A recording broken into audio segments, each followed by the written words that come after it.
Albert Einstein once said, everybody's a genius. But if you judge a fish by its ability to climb a tree, it will live its whole life believing that it is stupid. Ladies and gentlemen of the jury, today on trial we have modern day schooling. Glad you could come. Not only does he make fish climb trees, but also makes them climb down and do a 10-mile run. Tell me, school, are you proud of the things you've done? Turning millions of people into robots, do you find that fun? Do you realize how many kids relate to that fish swimming upstream in class, never finding their gifts, thinking they are stupid, believing they are useless?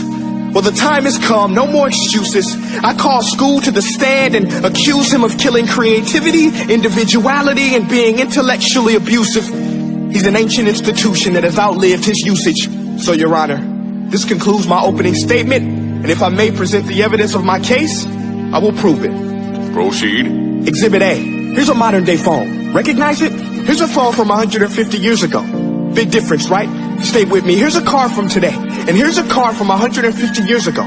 Big difference, right? Well, get this. Here's a classroom of today. And here's a class we used 150 years ago. Now, ain't that a shame? In literally more than a century, nothing has changed. Yet you claim to prepare students for the future? But with evidence like that, I must ask, do you prepare students for the future or the past? I did a background check on you and let the record show that you were made to train people to work in factories, which explains why you put students in straight rows, nice and neat, tell them sit still, raise your hand if you want to speak, give them a short break to eat, and for 8 hours a day, tell them what to think. Oh, and make them compete to get an A letter which determines product quality, hence grade A of meat. I get it. Back then, times were different. We all have a past. I myself am no Gandhi. But today, we don't need to make robot zombies. The world has progressed. And now we need people who think creatively, innovatively, critically, independently, with the ability to connect. See, every scientist will tell you that no two brains are the same. And every parent with 2 or more children will confirm that claim. So please explain why you treat students like cookie cutter frames or snapback hats, giving them this one-size-fits-all crap. Watch your language. Sorry, Your Honor, but if a doctor prescribed the exact same medicine to all of his patients, the results will be tragic. So many people will get sick, yet when it comes to school, this is exactly what happens, this educational malpractice, where one teacher stands in front of 20 kids, each one having different strengths, different needs, different gifts, different dreams, and you teach the same thing the same way? That's horrific. Ladies and gentlemen, the defendant should not be acquitted. This may be one of the worst criminal offenses ever to be committed. And let's mention the way you treat your employees. Objection. Overruled. I want to hear this. It's a shame. I mean, teachers have the most important job on the planet, yet they're underpaid? No wonder so many students are short-changed. Let's be honest, teachers should earn just as much as doctors, because a doctor can do heart surgery and save the life of a kid, but a great teacher can reach the heart of that kid and allow him to truly live. See, teachers are heroes that often get blamed, but they're not the problem. They work in a system without many options or rights. Curriculums are created by policymakers, most of which have never taught a day in their life. Just obsessed with standardized tests. They think bubbling in a multiple choice question will determine success. That's outlandish. In fact, these tests are too cruel to be used and should be abandoned, but don't take my word for it. Take Frederick J. Kelly, the man who invented standardized testing, who said, and I quote, "These tests are too cruel to be used and should be abandoned." Ladies and gentlemen of the jury, if we continue down this road, the results will be lethal.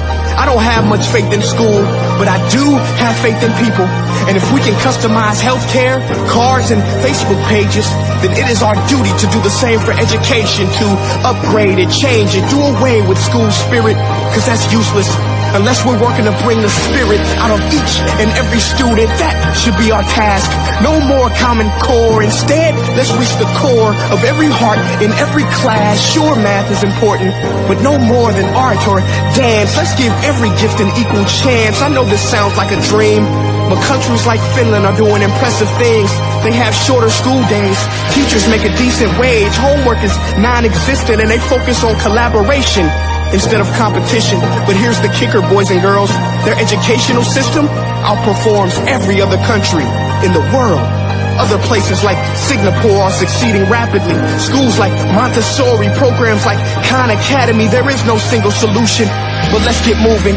Because while students may be 20% of our population, they are 100% of our future. So let's attend to their dreams, and there's no telling what we can achieve.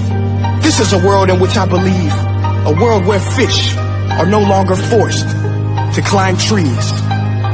I'll rest my case.